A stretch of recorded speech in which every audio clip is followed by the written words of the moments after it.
So here's how you can turn off screen time for certain apps on your iPhone.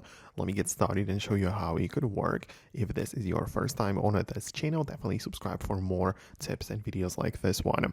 Well, of course, you can open up your settings app as usual, and inside of the screen time section, you can manage all of the apps and the situation with them, right? So there are a few ways to leave out some of the apps. By the way, if you mean just like removing it from the app limits, you can get inside and just delete the limit as long as you have the passcode. So if you mean that, turning it off for one app, then this is where you can find it. But if you just don't want one app's data to be shown in here, then this is what you need to do.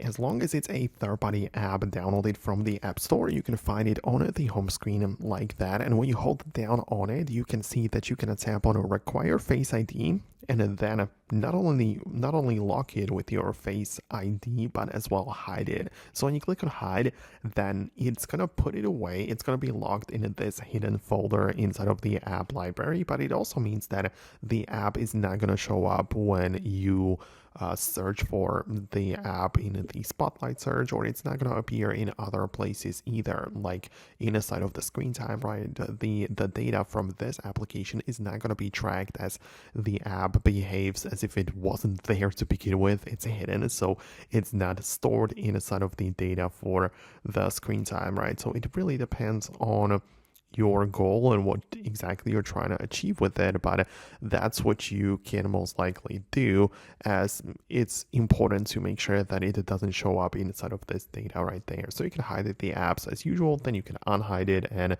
the data will not be stored. So I hope I was able to be helpful with it. In case you have some more questions regarding this, then leave them below. It's possible I'll make more videos about this, but for now that's it, and I'll see you later.